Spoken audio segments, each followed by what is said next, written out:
chicos, ¿cómo están? Buenos días, profe. Bien. Hola, profe, buenos Buenos días. días, Buenos días, profe. profe. Buenos días, Buenos días, profe. profe. Me alegra mucho. Chicos, quería comentarles una cosita. Vamos a iniciar, bueno, primero felicitarlos porque les fue muy bien en sus previos.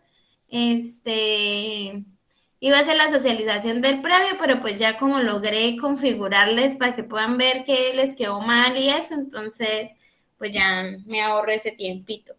Espero que estén muy bien, espero que ya tengan conformados los grupos. Yo creo que mañana o pasado mañana ya les distribuyo los temas y les explico qué vamos a hacer. Yo normalmente les pongo un super mega trabajo así parecido al que hicimos con las técnicas para la parte teórica, pero considerando que ya estamos en presencialidad y virtualidad en nuestra vida cotidiana, sé que los tiempos se reducen y sé que los otros profesores también nos tienen atosigados de cosas, entonces yo prefiero calidad que cantidad. Entonces, les voy a quitar lo de elaborar el trabajo teórico, pero la condición pues es que ustedes sigan fortaleciendo ese trabajo de las técnicas mucho mejor, ¿sí?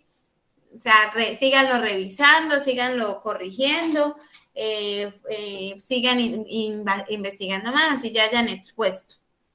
Entonces, el día de hoy vamos a hacer lo de las técnicas y la técnica que corresponde el día de hoy y luego les voy a presentar un cuadro que muestra la fundamentación teórica de nuestra profesión. Listo, porque ya empezamos el nuevo tema del segundo corte. Entonces, ¿quién le corresponde exponer el día de hoy? Mi profe. Nitzer. Listo, Netzer. Póngale mucho Disculpe, cuidado ¿le puedo hacer a una estas, pregunta? ¿sí? Lo que pasa es que hay una pregunta en el parcial que decía, bueno, la cosa es que creo que quedó mal Ah, calificada. sí, tiene, pero yo ya lo acomodé, una compañera me hizo caer en cuenta y ya lo acomodé, pero eso no valía sino 0,02, o sea, Ah, bueno, perfecto. Gracias. no influía mucho en la nota, no se preocupen, pero sí fue que quedó, yo no le seleccioné la respuesta y se quedó así como en la respuesta automática que era verdadero, pero era falso. ¿Listo? Profe, hoy exponen dos grupos, ¿cierto? Sí, señora, sí, señora. Profe, Bueno, profe, con entonces, otra pregunta. sí, tranquilo, dígame. Profe, es que sale que mañana exponen 3 grupos. ¿Será que las técnicas se alcanzan? O sea, ¿no serán técnicas tan largas? La de hoy es larga, pero hay otras que son corticas. Ah, ok, profe. Y, profe, otra pregunta. Lo del trabajo escrito que usted nos comentaba que ya ahora no, para poder reforzar el trabajo de las técnicas. Ese trabajo escrito es el mismo que va en la exposición de las técnicas, ¿no? Cuando uno lo expone, o es Eh, otro, aparte. no, eso era otro aparte que era Ah, ok, manejar ok. la misma estructura, pero era para los modelos teóricos de intervención. Si ustedes revisan las carpetas de sus compañeros, las como yo les pasé el link del Drive, ellos tenían que, todos los demás semestres han trabajado lo teórico de los modelos. Lo mismo, Ah, pero listo, profe, listo. no se los voy a colocar porque en este momento realmente me interesa más que pongamos como en práctica esto y que cuando hagan su socialización realmente aprendan, ¿sí? No los voy a tosigar de cosas. Voy a probar a ver cómo ustedes les va. Si yo veo que es la misma vaina, pues entonces el otro semestre, a los siguientes les pongo a hacer los dos trabajos. ¿Sí, Jan Lady? Profe, usted hablaba sobre unos grupos que creo que hasta hoy vemos clase y no sé, usted habla Ah, de unos grupos, no sé. 8 grupos que les mandé a conformar con las monitoras. No, profe, hoy vimos, hasta hoy tiene clase con el grupo B y no hemos hablado nada de eso. Sí, profe, por Sí, eso decía. sí, pero por WhatsApp las monitoras lo hicieron. No, profe, No, con profe, nosotros usted no nos ha dicho. Tal vez con el grupo A. No, Usted nos envió con unas capturas de los modelos, nada más que hiciéramos un sí, resumen, pero no habló de grupos ni nada. unos ay, yo no cuadros que dije, tocaba pasar al cuaderno. qué vergüenza con ustedes. Bueno, entonces hoy tienen entonces el espacio para que hagan, tienen que hacer 8 grupos. van a hacer una sustentación, que yo no les he dicho para qué, pero armen los 8 grupos. Es para el previo. Para el segundo previo, porque el segundo previo es oral. ¿Cómo? ¿De cuántas ¿De cuántas? personas? No, pues Vale, ustedes más organizan los 8 grupos, ustedes verán cómo, de cuántos, de 4, de 3, de 2, desde que sean 8 grupos. Por favor, todos tienen que estar. ¿Listo? Y me lo envían con las monitoras. ¿Y alguna otra pregunta? No, bueno, entonces, esta técnica de modificación de la conducta son basadas en las teorías cognitivo-conductuales. Aunque se ven un poco psicológicas, estas técnicas, como las presenta Laura Ponce de León, ya son desde la perspectiva de trabajo social. O sea, cómo yo tomo esas técnicas de modificación de la conducta en trabajo social, ¿no? No es lo mismo desde la psicología, como lo aplican los psicólogos, a como nosotros lo hacemos. Entonces, para que tengan esa claridad. Bueno, entonces ahora sí, adelante. Buenos días, profesora y compañeros. A continuación les voy a exponer el tema técnicas de modificación de la conducta. Mi nombre es Nitzer Ariana Saavedra Carrillo. Voy a empezar con qué es conducta. Entonces, es el conjunto de actos exhibidos por el humano ante una situación determinada o en general. Pues esta se da en el entorno en el que vive y por consecuente es pues influenciada por la sociedad. Entonces, un ejemplo muy claro, pues es algo que una persona hace o dice. Tipos de conducta. Encontramos 2 tipos de conducta. Están las conductas visibles y las encubiertas o internas. Estas conductas, las conductas visibles son las que se pueden observar o recordar. Y las encubiertas o internas son aquellas que no se pueden observar directamente, como por ejemplo el pensar y el sentir. Entonces, estos 2 tipos de conductas las podemos clasificar en 2, en adecuadas o inadecuadas. ¿Qué son técnicas de modificación de la conducta? Son técnicas que se pueden aplicar en cualquier contexto familiar. Pues su objetivo general pues es cambiar el comportamiento del sujeto mediante la disminución o eliminación de conductas, ya sean deseadas o no deseadas.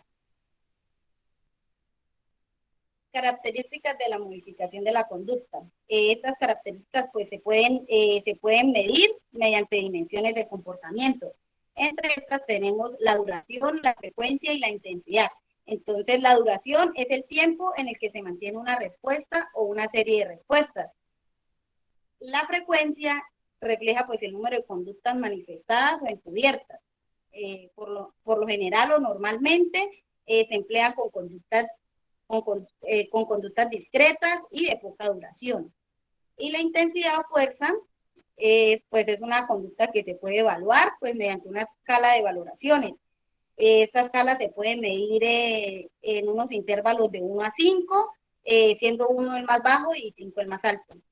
Un ejemplo de esto puede ser una conducta, una persona que se toca el pelo.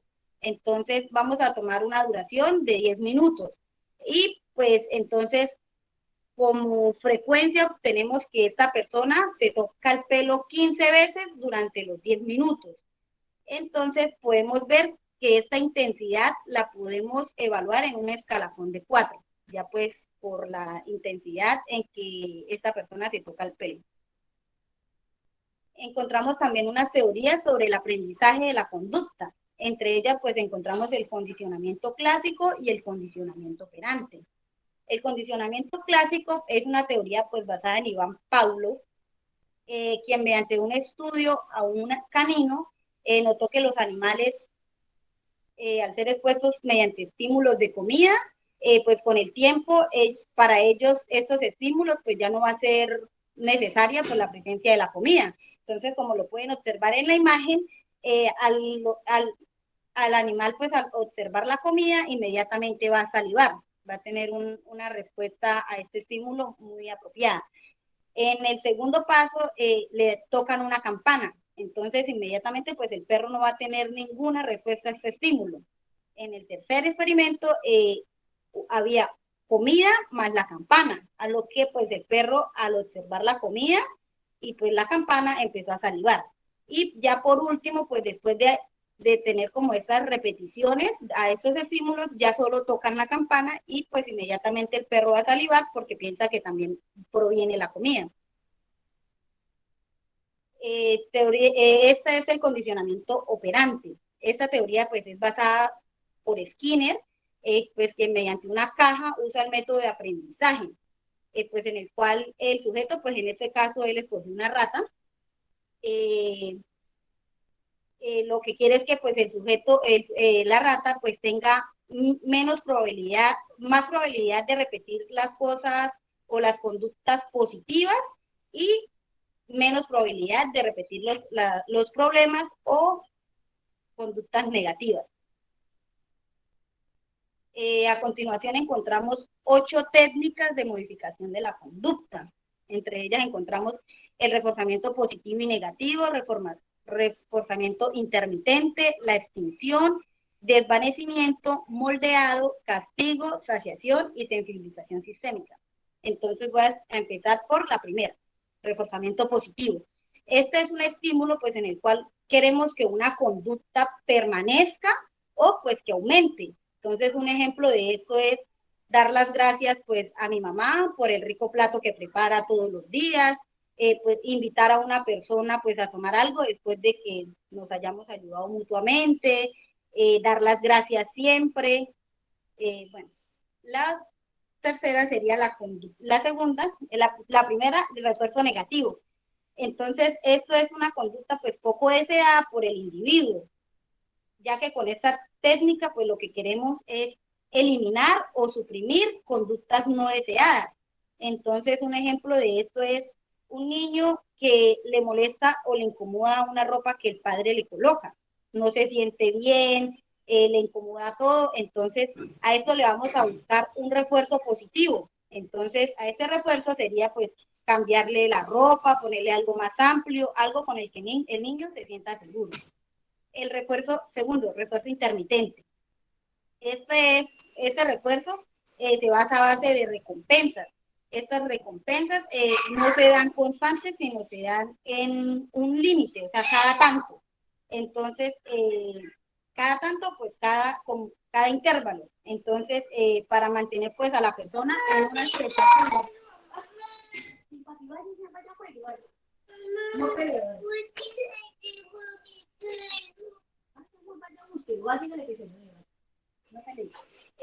Bueno, un ejemplo de esto sería pues un vendedor. Se le dice a un vendedor, podemos decir, un vendedor de helados.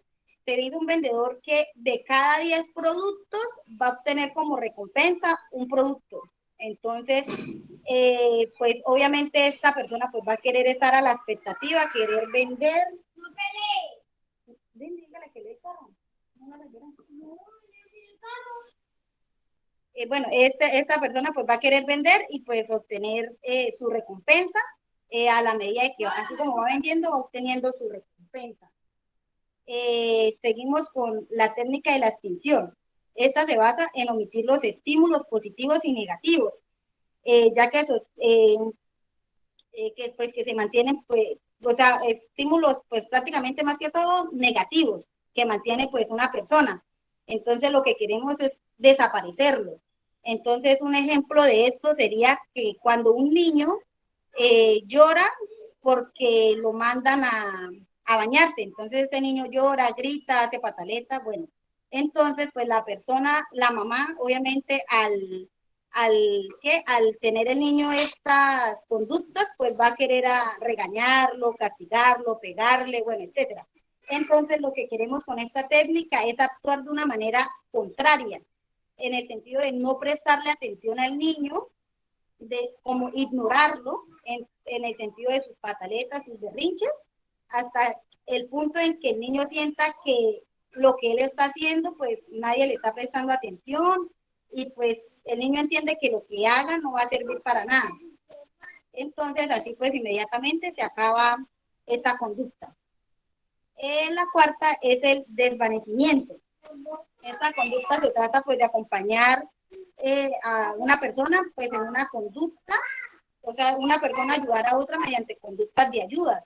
Entonces estas conductas estas ayudas pues pueden ser instrucciones, guías, paso a pasos o imitaciones.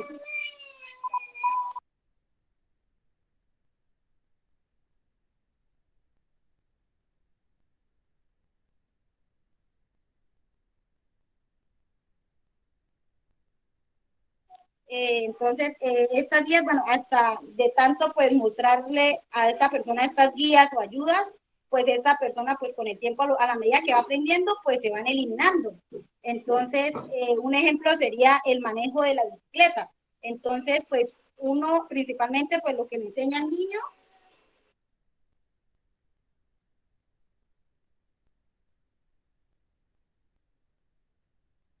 Entonces uno pues lo primero que uno hace pues es explicarle, guiarla, hacer imitaciones para que este niño o niña vaya aprendiendo de cómo manejar una bicicleta desde las posturas, las miradas, todo. Entonces hasta el punto de que la niña ya vaya aprendiendo y pues inmediatamente a lo que va aprendiendo pues se eliminan todas estas clases de ayuda. La quinta, la técnica del moldeado. Esta pues consigue lo que quiere conseguir de una persona es pues una conducta en el caso de que nunca antes pues la haya realizado con anterioridad por primera vez. Entonces esta conducta, un ejemplo, cuando un bebé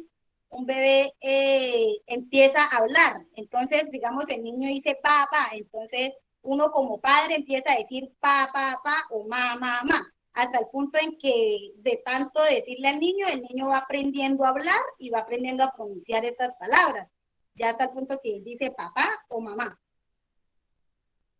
La sexta, el castigo. Pues esta técnica es muy usual,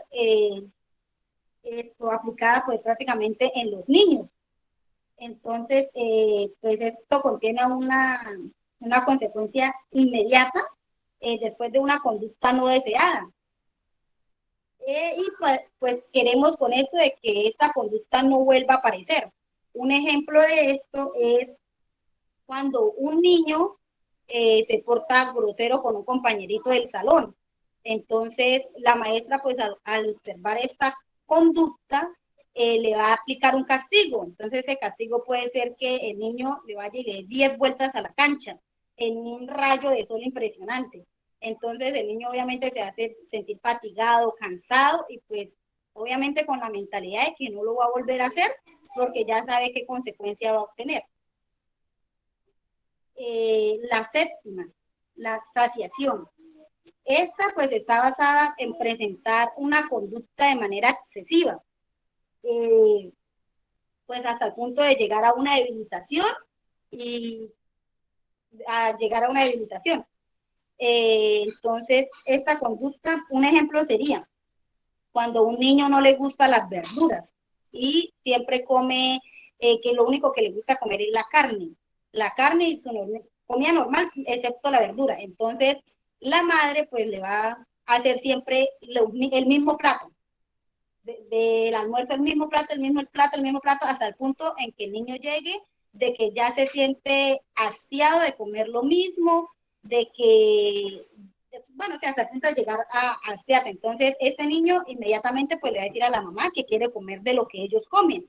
Entonces, pues ahí se le aplica la verdura y el niño empieza a comer pues lo que anteriormente no comía. Y por último, octavo, sensibilización sistémica.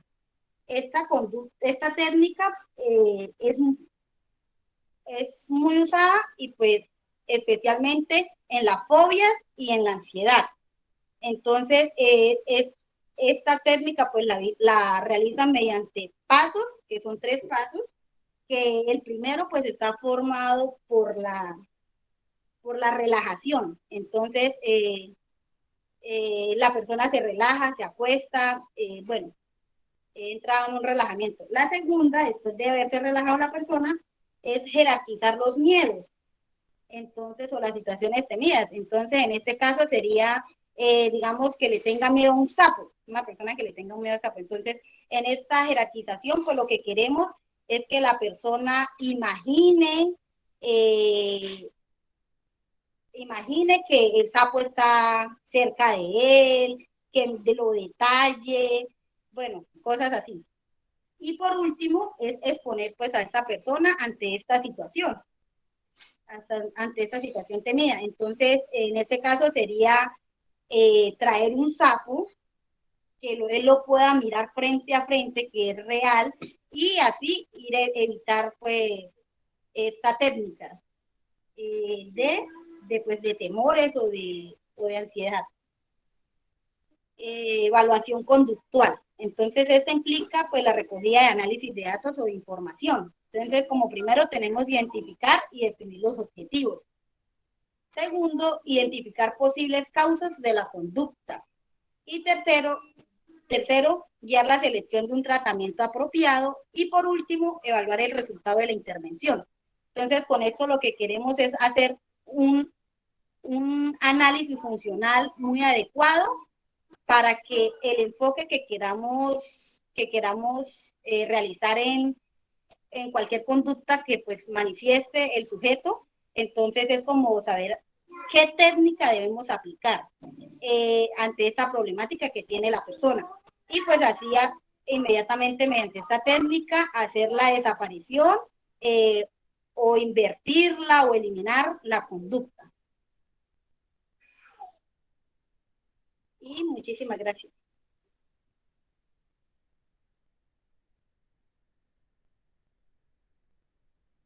Y pues ahora les voy a mostrar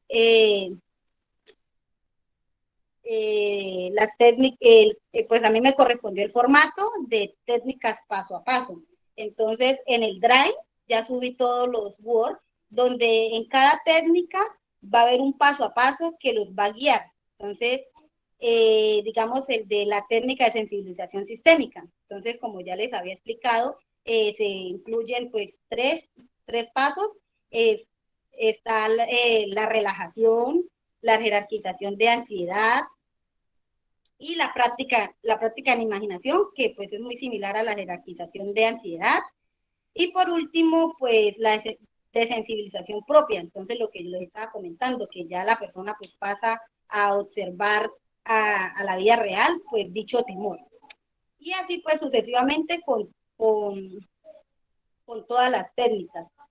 Entonces, la desasación, suspender todas las medidas que hayan podido formarse, encaminadas a restringir el acceso de la persona al forzador.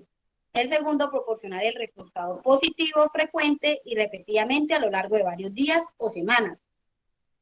Tercero, guiar el procedimiento hasta que la persona rehace el reforzador de forma decidida y consistente.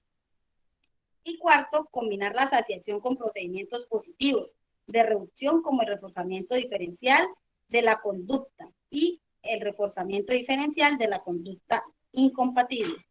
Y así sucesivamente van a encontrar todos los Word, son 8 que van a encontrar. Muchísimas gracias.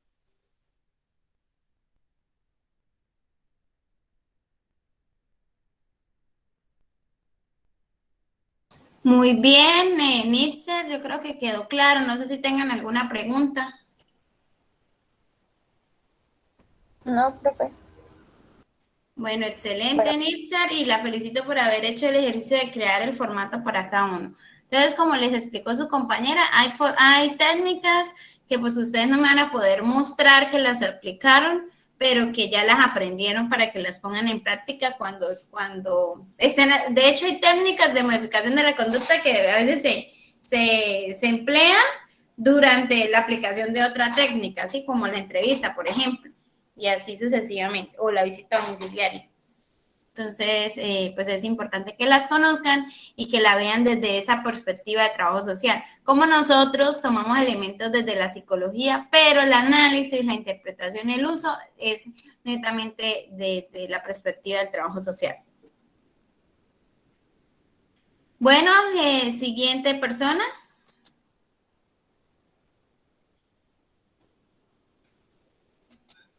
Profe Nixer me va a compartir, ya que no tengo computador, se me dañó. Entonces ella me va a hacer el favor. Listo, muy bien, Tania, tranquila. Adelante. Bueno, Buenos días, compañeros y profesora. Pues la técnica que me correspondió a mí fue la mediación familiar. Mi nombre es Tania Michelle Soto Osorio. Entonces, siguiente, amiga. Bueno, yo les voy a hablar sobre el acceso a la justicia. Pues en el año 2004, la ley número 19.968 crea los tribunales de familia y en ella se consagró un nuevo mecanismo de carácter voluntario pues para las partes como alternativa a la resolución de conflictos, que es la mediación familiar. Posteriormente, en el año 2008, se dictó la ley número 20.286, que definió como previa y obligatoria el acudir o intentar una mediación antes de establecer una demanda judicial. Bueno, esto en 3 materias, que son alimentos, relación directa regular, pues más conocida como visitas, y cuidado personal, más conocida como intuición. Siguiente, amiga. Bueno, ¿qué es la mediación? La mediación me va a permitir resolver un conflicto. Este conflicto se ven implicadas 2 personas, que debe haber una persona imparcial, una tercera persona que va a estar ahí involucrada que no va a estar ni del lado de ni el uno, ni del lado ni el otro. Su misma palabra lo dice, imparcial, que va a estar como en el centro, se va a enfocar en el problema y va a darle una solución al problema. ¿Qué pasa cuando hablamos de la mediación familiar? Es básicamente lo mismo. Es contar con la ayuda de una persona que me va a ayudar a mí a que las cosas se nivelen, que vayan en un proceso favorable para la solución de un problema que me va a ayudar a mejorar la convivencia, ya sea pues una pareja o a llegar a unos buenos acuerdos, que sean flexibles como para el uno como para el otro y logren darle un bienestar. Bueno, en este caso, si tienen hijos, pues darle un bienestar a sus hijos, pues o simplemente logren dar un punto final a su relación en unos buenos términos. Siguiente, amiga. Bueno, los objetivos de la mediación familiar.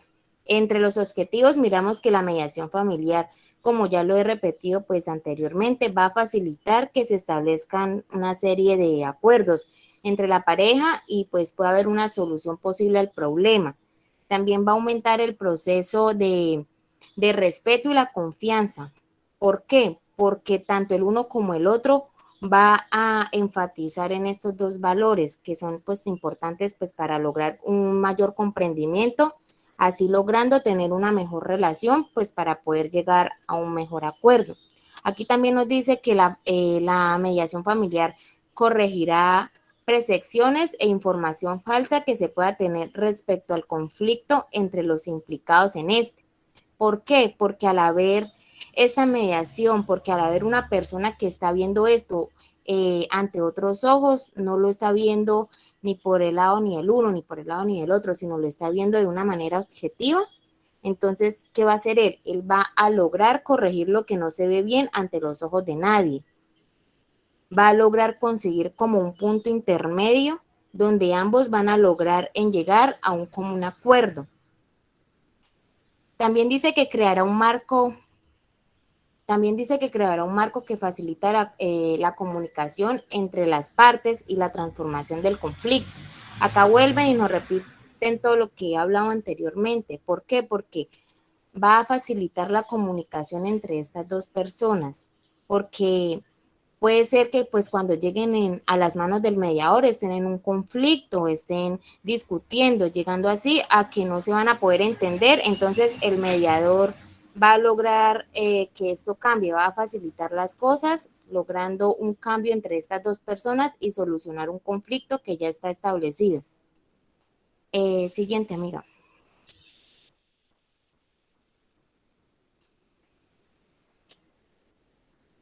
Bueno, principios que debe tener en cuenta un mediador.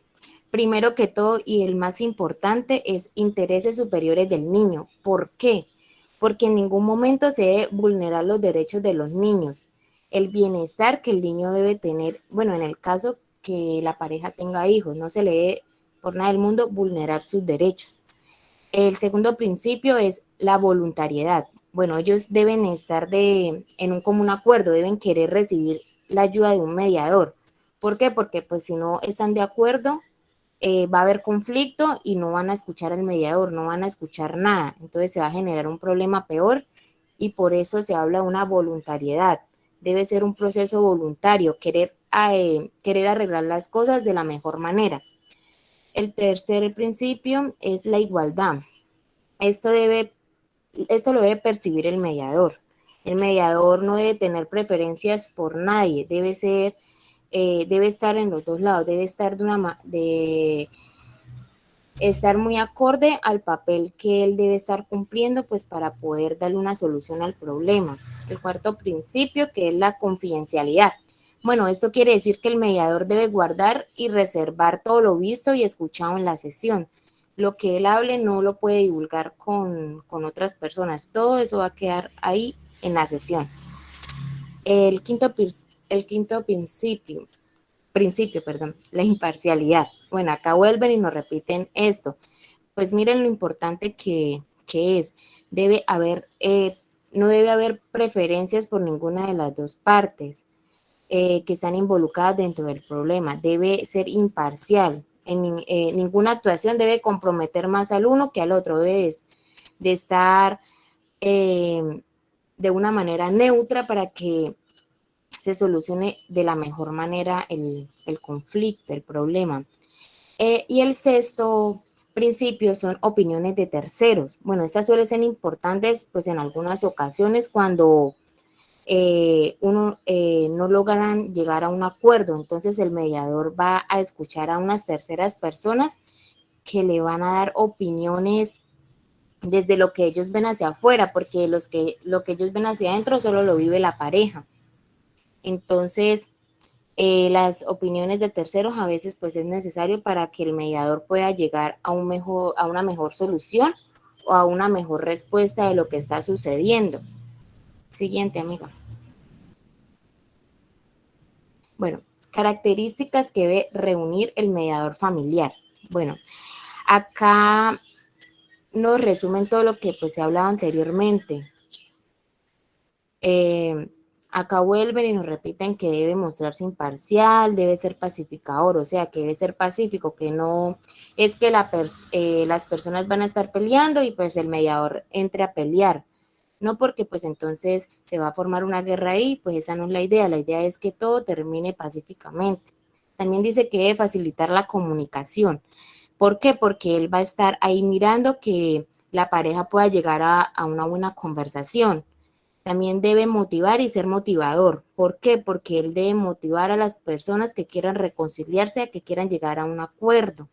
También dice que debe saber escuchar, algo muy importante, debe saber escuchar a las personas y también respetar las opiniones de las personas que están allí involucradas. También debe generar confianza. ¿Por qué? Porque pues si un mediador no genera confianza, pues las personas no les van a contar los problemas por los que están pasando. Entonces, el mediador le debe generar confianza a las personas, actuar como un árbitro. ¿Por qué? Bueno, ustedes han visto que pues en un partido de fútbol el árbitro no está ni del lado ni el uno ni el otro, él debe ser imparcial, pues como ya lo he dicho en varias ocasiones, debe de que él vea de que los equipos estén haciendo las cosas mal, a ambos castigue o a ambos les llame la atención. Entonces, el papel de él es cumplir con eso, ser imparcial, no debe estar ni el lado ni el uno, ni el lado ni el otro. Aquí vuelven y nos repiten que debe ser paciente, respetuoso, educado, empático y asertivo. El respeto debe predominar ante todo. ¿Por qué? Porque si yo como mediador entro pues a irrespetar, es obvio que la pareja que está tratando de resolver su conflicto se va a faltar el respeto y pues esa no es la idea, pues ante todo que haya respeto, en base al respeto ya se vienen los otros valores que van a permitir que todo llegue a una respectiva solución.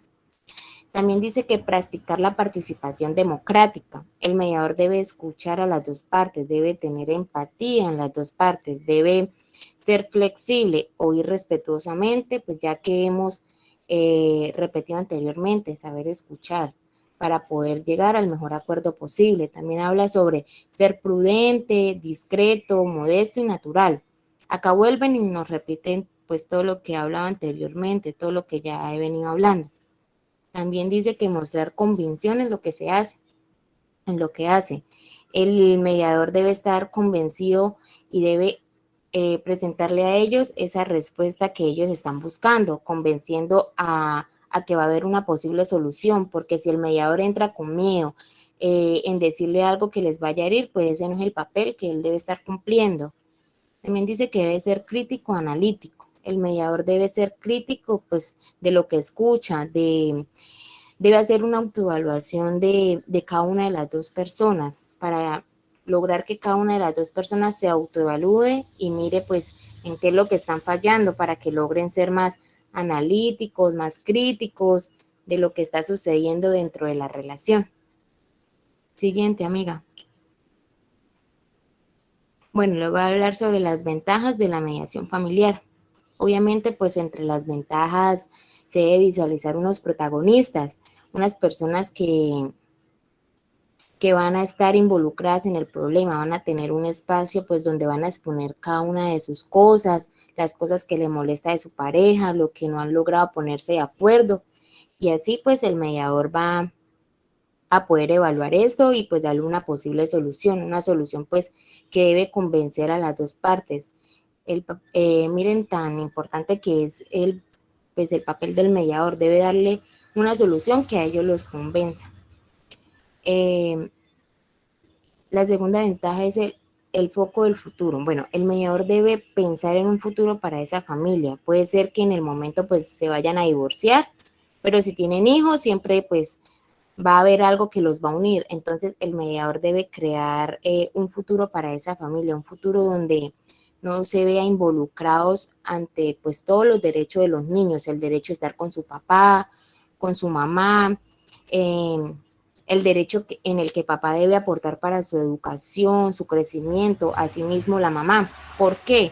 Porque hoy en día todo pues ya es un 50-50, hoy en día pues las preferencias por género ya no se ven, ya tanto como el hombre y la mujer tienen que aportar en la crianza de su hijo, ya sea económica, emocional, psicológica, dentro de la vida de sus hijos. La otra ventaja es la personalizado. El mediador debe adaptarse a las necesidades de sus usuarios, a las personas que lo buscan para que fueran su mediador, pues creando así posibles alternativas de solución para las personas que estén allí. La otra ventaja es proceso integral. El mediador pues debe disciplinar, así como un maestro disciplina a sus alumnos, así como un padre disciplina a sus hijos, el mediador debe hacer lo mismo con esas personas que está atendiendo. Él les debe decir que en lo que están fallando, como su misma palabra lo dice, integral, que se integren estas dos personas en sacar un buen provecho al problema que pues están pasando para darle algo positivo a sus vidas. El otro proceso dice que la otra ventaja dice que es un proceso gratuito, como su misma palabra lo dice, no tiene ningún costo para las partes que están calificadas en la mediación gratuita. Y la última ventaja es valor jurídico, porque aquí ya hablamos de la parte jurídica, porque los acuerdos que se logren tener entre estas dos personas ya pasan a ser establecidas delante de un juez porque hay que darle un valor jurídico para que ninguna de las dos partes se les vaya a olvidar en el papel que deben cumplir en la vida de sus hijos o en la vida de ellos mismos, o si van a repartir bienes o y no vayan a tener ningún problema posible. Ya con esto pues termino mi exposición. Gracias.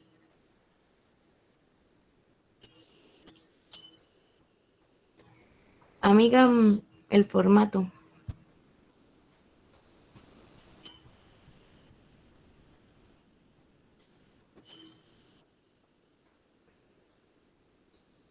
Bueno, el formato que yo implementé es sobre un divorcio. En la parte de arriba se se dicen reunidos, en el caso acá el nombre de las personas que que necesitan la mediación. Entonces, en la parte de dice los mediados va el nombre de la señora y el señor y la dirección de su casa. Abajito dice exponen, acá va la hora que fueron citados, el mediador escuchó las dos partes del problema, resaltó los hechos importantes expuestos por cada uno. Abajo donde dice acuerdos, como que a los acuerdos que ellos quieren llegar, como tal todavía no se ha entrado a la mediación, sino que en la sesión ellos hablan sobre unos acuerdos. Y acá donde dice otros acuerdos, los acuerdos que se llevarán a cabo en esta sesión pueden modificarse llegado al caso que surja alguna otra problemática o algún miembro de la familia pues no cumpla con los acuerdos. Amiga, ¿puede bajar a la otra, por favor? Gracias. Bueno, acá ya empieza la mediación, entonces se coloca en este caso, cuando vayan a hacer la mediación, pues su nombre y el nombre de la persona que solicitó el proceso. Entonces se colocan los datos personales de la persona y la familia actual, en cómo se encuentra ahorita la familia. En este caso, la persona pues que yo le hice la técnica es una madre divorciada acompañada de sus hijos. Acá entonces colocamos la tipología de familia. En este caso es familia monoparental. Identificación del problema. En este caso, sentimientos de cada una de las partes. En este caso, ella va a decir los sentimientos que ella siente hacia su expareja y él los sentimientos que siente hacia ella. Actitud de ella, entonces en este caso la actitud que ella muestra es con baja autoestima y la actitud de él es el agresor. Siguiente, amigo. Observación de la interacción, definición del problema. Entonces ella, baja autoestima, situación que la hace permitir su pareja. Él, agresor verbal y psicológico. Comunicación analógica. En este caso, cuando la comunicación analógica es cuando ustedes estén haciendo la mediación, cómo ella se expresa como que la comunicación física. En este caso se observa una mujer triste, melancólica, consecuencia del maltrato psicológico a la cual está expuesta. Y él se observa pues un hombre machista, poco dócil y comprensivo. Donde dice gestión del conflicto, posiciones, pues la posición de ella es que quiere el divorcio, la custodia de sus hijos y la repartición de los bienes matrimoniales. Él se niega a darle el divorcio y la mitad de los bienes adquiridos durante el matrimonio. Y a los acuerdos que se logra llegar a un común acuerdo donde ambas partes aceptaron lo estipulado por el mediador, pensando en el bienestar de su familia. Intereses, bueno, ¿qué quiere ella? Ella quiere el divorcio, la custodia de sus hijos, repartición de bienes mancomunados, manutención mensual para los hijos. ¿Qué quiere él? Custodia de sus hijos, bienes mancomunados solo para él, manutención mensual para sus hijos. ¿En qué coinciden? En que quieren que la custodia para la madre, la manutención mensual de sus hijos dividida entre ambas partes, que es un 50 para cada uno, y la repartición de bienes mancomunados en un 50 para él y un 50 para ella. Y permisos especiales para el padre para compartir pues con sus hijos los fines de semana, vacaciones y fechas especiales para los infantes. Ya, profe, esa es mi exposición.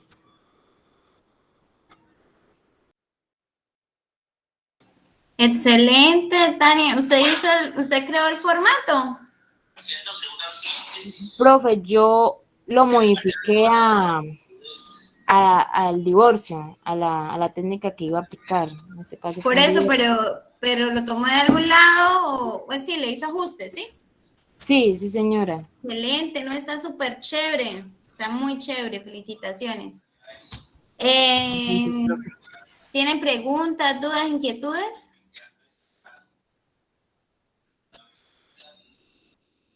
Pues sí, profe, por ejemplo, si uno no va a hacer la técnica de divorcio, ¿el formato sigue siendo el mismo o cómo? Bueno, tengan en cuenta que mediación familiar en sí es el proceso que hace el trabajador social cuando media entre los miembros del sistema familiar por X o Y circunstancia, ¿sí? Los formatos van a variar de acuerdo a la institución donde ustedes trabajen y también, obviamente, de acuerdo al caso que estén abordando. Entonces, pues aquí su compañera Tania les muestra un ejemplo de los tantos que podemos abordar.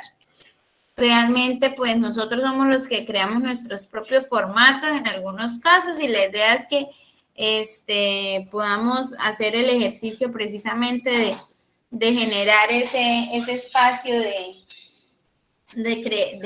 de creación y de poder adaptar esos procesos eh, para un abordaje apropiado. Sí, que ustedes más o menos tengan las pautas de cómo yo puedo abordar o sea, qué elementos debo tener en cuenta para hacer esa mediación familiar.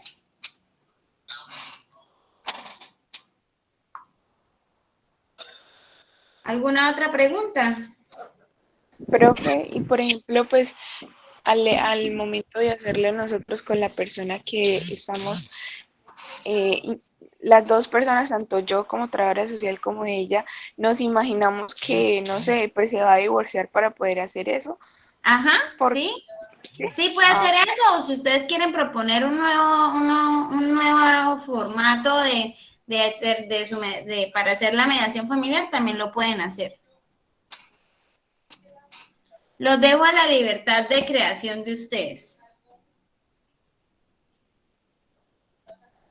O sea, lo pueden hacer así, que le pidan a la persona que se imagine que se va a divorciar y cómo van a hacer el proceso de mediación familiar.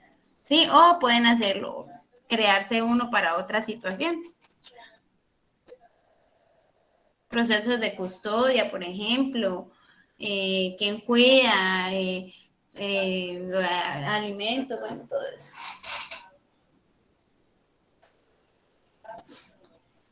¿Listo? Sí, señora, gracias. Bueno, perfecto.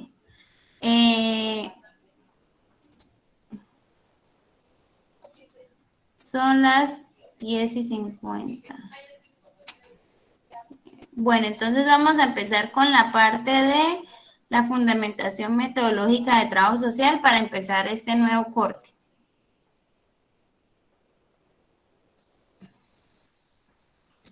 Este no es. Este.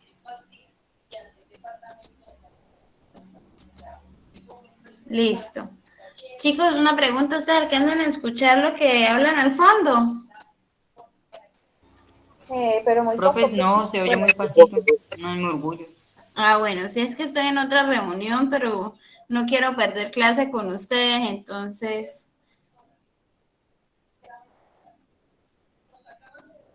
Fundamentación metodológica, y ahora no lo encuentro. Ay, mírelo, aquí está. Bueno, ustedes ya algunos conocen estas diapositivas, este documento. Primero vamos a hacer este ejercicio de activación cognitiva.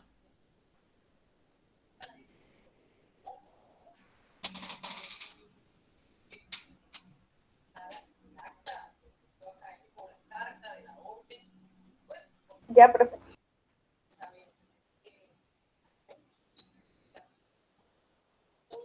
Bueno, pero ¿cuál es la ficha que hace falta en el Es la requerimiento? ficha El último. inferior que está en la mano derecha. Yo digo que el último.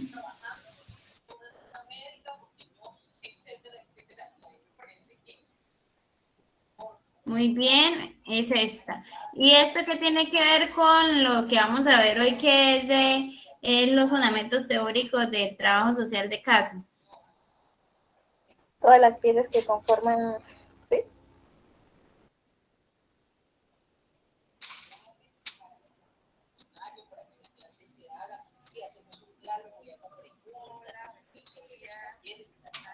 Muy bien.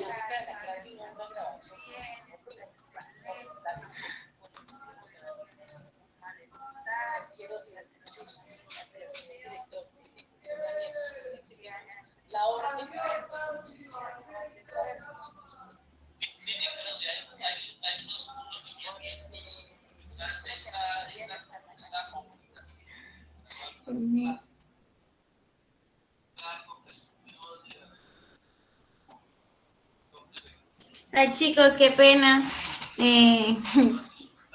Es que acabo de recibir una noticia que estaba esperando, que era muy importante. Yo no sé si se acuerdan que yo les conté que mi nonita estaba muy enferma. Y Sí, profe. y el día de ayer le estaban haciendo una cirugía, pero eso era una cirugía que no se sabía si le iba a resolver el problema los síntomas que estaba teniendo, ¿no? Y entonces me acaban de dar la noticia que sí, que sí se mejoró, que ya está bien, que ya volvió a ser la misma de antes. Y ay, no, estoy tan emocionada, estoy muy feliz. Me dieron ganas de llorar. No, tranquila, profe, me alegro por usted. Ay, sí, ustedes no se imaginan. De verdad que tener un familiar cercano tan enfermo es muy, muy, muy, muy duro de llevar.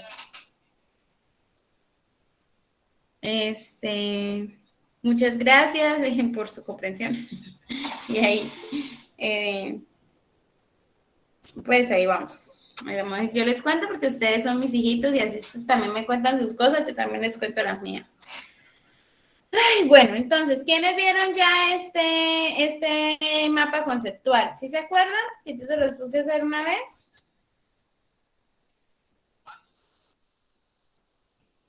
Bueno, Pues si no por mi se parte acuerdan, no, profe. los que eran historia de trabajo social conmigo no lo vieron. Creo que sí, profe, en el primer semestre. Ajá, sí, señores. Entonces, aquí yo lo que hice fue que di un libro que se llama Teorías contemporáneas de intervención con individuos y familia. Espérenme un segundo. Algunas clases se podrán grabar, otras no. Gracias. Yo creo que en eso podemos tener también una voz. Ya, no escuchan, ¿no? Porque es que es un consejo de departamento. ¿Qué les estaba diciendo yo? Ah, bueno, entonces, de este libro hice unos esquemas, resumen de cómo es como la historia de cada método de actuación profesional, pero más que la historia es como los aportes que se dieron en sus orígenes, que soportan nuestros procesos de intervención. Entonces, para esta asignatura, que es Teoría y Estrategias de Intervención con Individuos y Familias, el método de actuación profesional es el método de caso. Para el otro semestre, ustedes van a ver el método de grupo y para el siguiente, el método de comunidad. Aunque en la vida real hacemos metodología integrada, que es la combinación de caso, grupo y comunidad, para efectos de comprensión, de análisis de cada método, los vemos separados, ¿sí? Aquí pues en esta primera diapositiva van a ver la definición de asistente, cliente y el marco en el que se desenvuelven, que esos son los elementos para la intervención. ¿Por qué hablan de asistente y de cliente? Porque esto es historia y pues así era que lo denominaban en ese entonces. Ahora hablamos de trabajador social, sujeto social o persona y el contexto, ¿sí? Ahora, en Estados Unidos y en algunos países, en México también hay algunos países en Latinoamérica que todavía también hablan de asistente social, pero en Colombia hablamos de trabajo social. ¿Listo? Todos esos elementos pues, se constituyen en un conjunto de fuerzas que forjan el trabajo social y nos dice que en últimas, para poder ejercer el trabajo social, debe implicar los factores, no solamente lo que le pasa a la persona, sino también cómo el entorno, el contexto hace parte tanto del problema como la solución. El trabajo social de caso tiene orígenes, o el casework, como se llamó inicialmente, porque trabajo social de casos en inglés se traduce como casework, se define o lo definieron, pues surge en las organizaciones de beneficencia americana, los que eran historia conmigo, el casework, la COS o Charity Organization Society, que fue a finales de 1800 y principios de 1900. Estas organizaciones estadounidenses de beneficencia se gestan como respuesta para la atención a esas personas que quedaron afectadas por la posguerra. Recuerdan que la pionera de nuestro trabajo social es Mary Richmond. Ella es la predecesora de la visión psicosocial. ¿Por qué predecesora? Porque ella no sabía que lo que estaba haciendo en ese entonces era una visión psicosocial. Actualmente ya se define como una visión psicosocial, por eso dicen que ella es la predecesora de la visión psicosocial.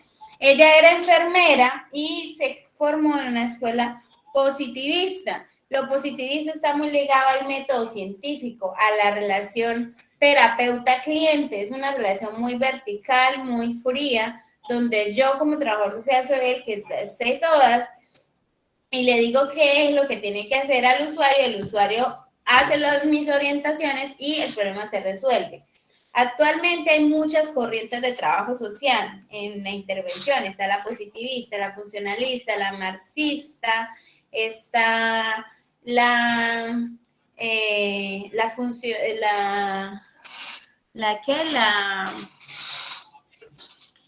ay, se me fue ahorita. Ay, bueno, ahora que me acuerdo les digo, se me fue ahorita cuál es la otra corriente. O sea, hay muchas corrientes de acuerdo pues a la escuela de formación, de acuerdo pues a la educativa. Entonces, de acuerdo a todo esto,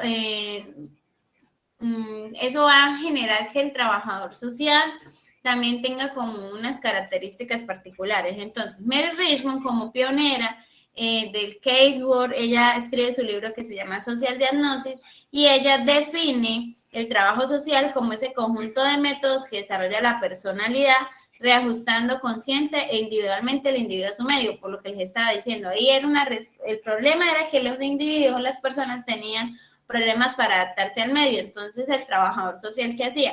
Desarrollaba un conjunto de métodos que los aplicaba de acuerdo a ese diagnóstico y ese estudio que hizo y hacía ese tratamiento, y teniendo en cuenta ese tratamiento se lograba la resolución precisamente de ese conflicto. Ella nos habla del proceso y que para hacer ese proceso de ese conjunto de métodos se tiene que hacer a través de un proceso, y el proceso estaba dividido en 3 pasos. Primero, hacer el estudio. ¿Qué era el estudio? Se hacía una recopilación de información para saber y determinar qué era lo que estaba pasando, y eso nos llevaba al segundo paso del proceso, que es el diagnóstico. Y ese diagnóstico se traduce en esa evaluación tanto de la personalidad como en la situación social que estaba viviendo la persona o el sujeto social. Y ya cuando yo ya sabía qué era lo que estaba pasando, ya podía hacer el diagnóstico, decía, lo que tiene es esto y para eso yo necesito que la persona haga esto, esto y lo otro. Pasamos al tercer momento del proceso, que se llama el tratamiento, que es la combinación de cambios tanto en el individuo como en el medio social. Y ese es el plus del trabajo social, porque el psicólogo se queda netamente en la transformación del individuo, pero el trabajador social tiene que hacer cambios tanto en el individuo como en el entorno que rodea al individuo. Y el entorno, llámese no solamente la parte física, sino también las redes de apoyo, el sistema familiar, etcétera, etcétera.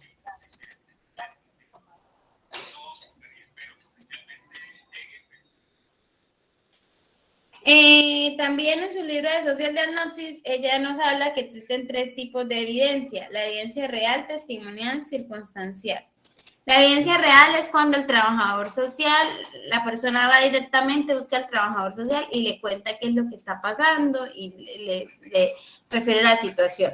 La testimonial es cuando terceros remiten el caso, y la circunstancial es cuando el trabajador social se encuentra con el caso, o sea, por lo menos lo evidencia, hizo una visita de seguimiento o detectó un caso por X o Y circunstancia. Esa es la circunstancial. Actualmente esas clases de evidencia todavía siguen vigentes. Actualmente el proceso que nos plantea Mary Richmond desde la perspectiva positivista o del trabajo social clínico sigue vigente. Sin embargo, pues esa es la esencia de todos los modelos teóricos, pero las terminologías cambian un poco porque ya no hablamos de tratamiento, sino que hablamos de procesos de intervención. Pero eso también va a variar de acuerdo al autor que esté planteando pues el caso, ¿sí? También en su libro de Social Diagnosis, ella nos habla de que existen dos categorías de medidas sociales. Actualmente lo llamamos procesos de intervención. Se llama intervención directa e intervención indirecta. Anteriormente ellos lo denominaban. Ay, espérame un segundo. Hasta luego.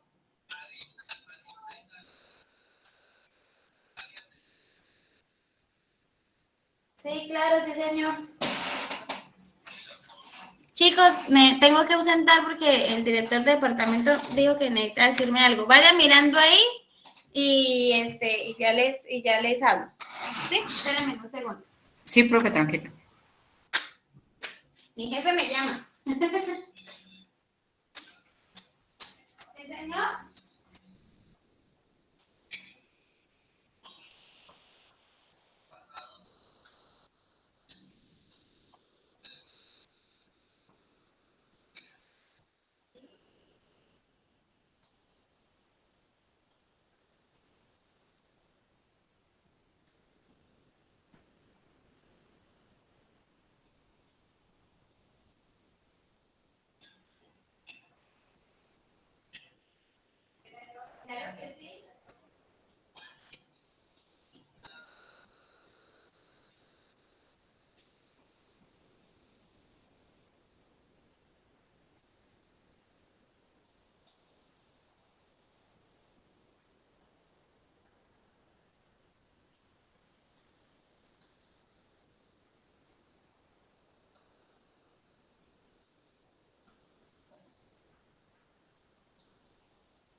modificarle lo que usted nos dice.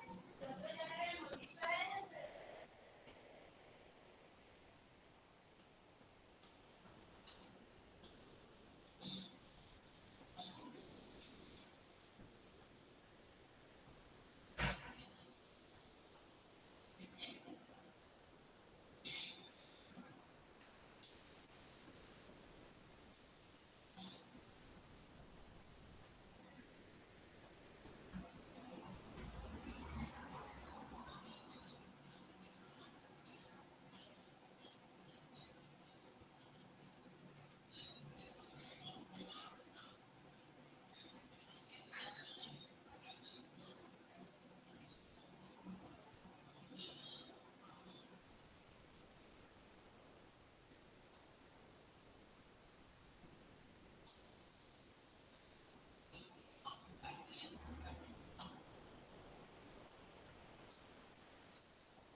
o sea, que pongan que retorno retorno.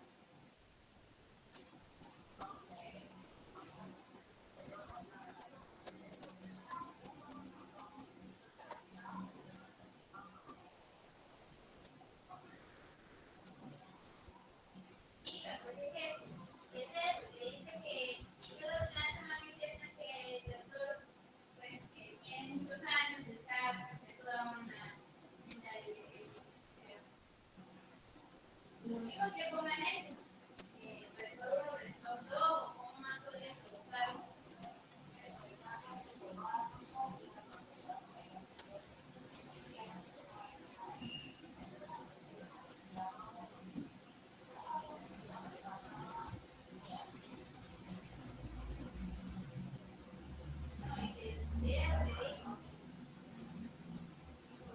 Estamos en esto de sanar y volver a lo mismo.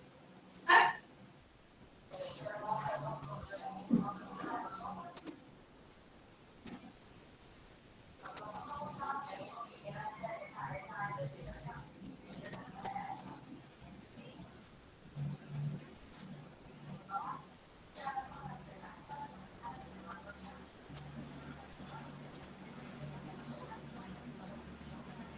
Nadie me va a conducir, mi amor, cuando...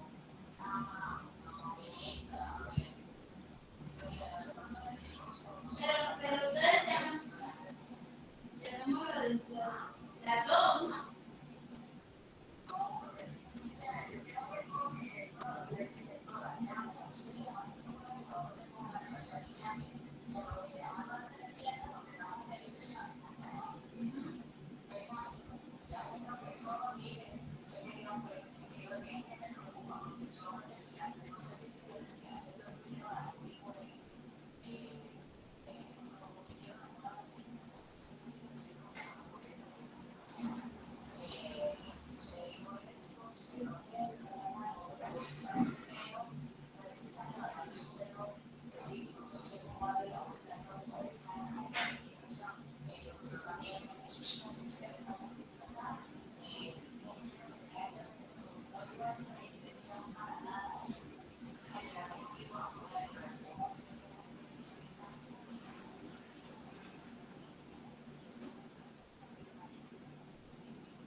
Pero va a terminar la clase y ya ahorita llamo a Luis Eduardo. Bueno, chao. Chicos, ¿todavía están ahí? Sí, profe, aquí Hola, estamos. Señora. qué Sí, pena. profe. Era una reunión urgente. Pues me llamaron, en fin. ¿En qué iba? En Iba a el explicarnos tratamiento sobre indirecto. las Bueno, entonces el categorías. tratamiento indirecto es cuando trabajamos con la persona y con el entorno. Y el tratamiento directo es cuando trabajamos solamente con la persona. Entonces, por ejemplo, si hay un caso de bullying, entonces se trabaja tanto con el niño afectado para trabajar autoestima, autoconcepto, todo eso, o sea, con la misma persona. Y el tratamiento indirecto sería trabajar con los compañeros de clase, hacer una campaña de prevención contra el maltrato, etcétera, etcétera. Esa es la diferencia entre tratamiento indirecto y tratamiento directo. ¿Sí? Y Helen Harris Perlman es la otra autora que le aporta al trabajo social de caso, pero ella es de una escuela funcionalista, con enfoque psicosocial, con las bases teóricas de Sigmund Freud y John Dewey. Ella define el casework como un fenómeno complejo, dinámico y en evolución. Por tanto, ella dice, no podemos tener como este conjunto de métodos para hacerle la intervención, sino que cada caso es un mundo distinto y que cada caso también la intervención va a variar de acuerdo al lugar donde la persona se acerca a recibir la orientación. O sea, no es lo mismo el individuo que va a resolver su problema al bienestar familiar porque se está separando al individuo que se acerca a la clínica porque no tiene con qué pagar. O sea, cada caso es distinto de acuerdo a también la institucionalidad, el entorno, al lugar. Define el trabajo social como un proceso empleado por algunas instituciones consagradas a fomentar el bienestar público para ayudar al individuo a afrontar con mayor eficacia sus problemas de desajuste social. Y los elementos que toma de Sigmund Freud es las fuerzas de la personalidad, el ego y el superego. Yo creo que eso ustedes ya lo vieron en psicología, que se traduce en que cada persona tiene todos sus elementos para atender la problemática y que sus acciones están encaminadas también a esas fuerzas de su personalidad. Y John Dewey habla del concepto de la autodeterminación, habla de la educación y sustituye la metodología del casework a una relación autoritaria. Es decir, deja de ser autoritario, dice que debemos reemplazar una relación autoritarista por una relación más bien horizontal, empática, donde hay una relación realmente entre el terapeuta y el cliente. En cuanto a la autodeterminación, es muy importante porque a partir de este momento nos damos cuenta que ya el trabajador social, que es lo que estamos en la actualidad, no le dice a la persona qué es lo que tiene que hacer, sino que el trabajador social hace preguntas, descubre y analiza de acuerdo al origen del problema, y la persona se le brindan las herramientas para que ella sea la que encuentre y decida qué va a hacer para solucionar el problema. Ella habla de que en los elementos del casework está el individuo, el lugar, el proceso y el problema. Habla de esa importancia de la relación terapeuta-cliente y del aquí y del ahora. También habla, Helen Harris Perlman le aporta al tema del diagnóstico frente a que ella clasifica el diagnóstico en 3 tipos.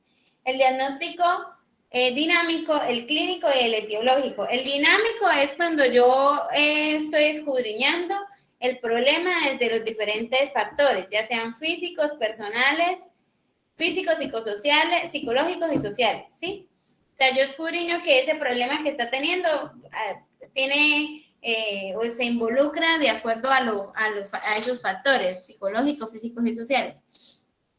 Y el diagnóstico clínico tiene utilidad cuando existe verdaderamente el trastorno de una personalidad, o sea, cuando hay un diagnóstico clínico anterior, por ejemplo, la persona que usted está atendiendo tiene espectro autista o trastorno de la bipolaridad o depresión o malnutrición o cualquier diagnóstico clínico o cáncer, entonces yo me apoyo no solamente de ese diagnóstico que ya tiene clínico, no es que yo tiro la pelota al otro profesional, sino que yo me apoyo de ese diagnóstico lo solicito para acompañar el proceso al momento de hacer la intervención. Y el diagnóstico etiológico, la etiología es el estudio del origen de las cosas. Entonces, el diagnóstico etiológico es cuando yo escudriño el problema de acuerdo a ese pasado, a ese origen. Entonces, por ejemplo, que yo tengo una persona que tiene comportamientos sexuales inapropiados. Entonces, si voy a hacer un diagnóstico etiológico, yo me voy a mirar el origen. Lo que pasa es que a él lo abusaron sexualmente cuando tenía 5 años. Entonces, o que la persona es alcohólica. Es que el papá, el abuelo, el tatarabuelo eran alcohólicos. Entonces, me voy al origen. Y este es un cuadro comparativo entre los elementos del casework, que son el problema, el lugar y el proceso. Entonces, desde la perspectiva de Mary Richmond, desde la escuela diagnóstica, habla que es un desajuste de la persona, el problema, y Helen Harris Spellman lo ve como que es el contexto el que genera en el individuo el problema. Por eso hay que trabajar con los dos. El lugar, ellos hablan de la iglesia, asumía la responsabilidad, pues en ese entonces, y aquí Harris Spellman habla de que el lugar es el espacio donde se permite el ejercicio profesional del trabajador social. El proceso, Mary Richmond, para ella el proceso se hace a través del tratamiento. O sea, yo le digo que lo que tiene que hacer, él lo hace y se resuelve el problema. Y para Harris Spellman el proceso va mucho más allá, que hay que estructurar un proceso, hay que hacer un ejercicio de apoyo, ayuda, que es ser bidireccional. O sea, yo no lo puedo hacer solo, necesito que la persona se comprometa a hacer ese proceso. La confianza viene de la escuela funcionalista. O sea, aquí nos interesa establecer empatía, establecer una relación de confianza, que la persona pueda abrir realmente su corazón y contarnos qué es lo que está pasando en su vida. Y el crecimiento y el desarrollo de la persona. Hay que apuntarle a que la persona pueda desarrollarse y lograr esa autodeterminación. Mary Richmond viene de una escuela positivista porque está con un estado paternalista, y Helen Harris Spellman viene de una escuela funcionalista donde está enmarcado un estado de bienestar social. Y listo. Gracias. Profe, hay una pregunta. Es que el día que yo fui a la universidad, una profesora dijo que hay una corriente que el trabajador social no sigue, pero no me acuerdo bien porque son muchas corrientes. ¿Usted sabe cuál es? No sé porque me estaba hablando fuera de contexto. O sea, de las corrientes que usted ha nombrado ahorita, funcionalista. Eso depende, mire, eso va a depender de cada persona. Ustedes van a ver a lo largo de nosotros, los profesores de algunas corrientes. Yo por lo menos soy de una corriente muy funcionalista, pero si ustedes van para Estados Unidos, para el norte de México, es muy positivista, todavía así como siguen lo de Helen Harris, lo de Mary Richmond. Si ustedes se van para Brasil, para Chile, ellos son muy marxistas. Ahora están generándose también la corriente del género. Entonces, como elementos de abordajes para el trabajo social. Entonces, por lo menos es una corriente muy abolicionista, y yo por lo menos personalmente no estoy de acuerdo con ella. Está la corriente interaccionista. O sea, es que hay muchas, y eso va a depender de acuerdo pues también al espacio donde ustedes estén trabajando, donde ustedes se vayan a desarrollar. Entonces, trabajan para una ONG, si trabajan para el Estado, ¿sí? Entonces, yo no les, y además ustedes son trabajadores sociales del mundo y para el mundo. Yo no les puedo decir, esta es la mejor, esta es la peor corriente, sino que ustedes eso lo van a ir descubriendo de acuerdo a cómo se van a ir identificando en su ejercicio profesional.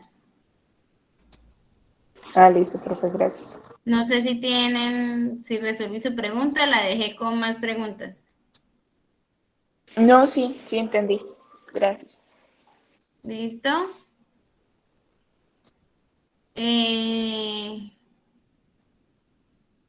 ¿Alguien más tiene preguntas? ¿No? Bueno, entonces para mañana ya deben tener listos los grupos, y quedo pendiente los que siguen con la exposición de las técnicas. Entonces, por favor, sigan, están ahorita entonces en la primera media hora de en la media hora de lectura y que pues nos vemos mañana. Un abracito. Gracias, profe. Hasta luego. Hasta luego, profe. Gracias.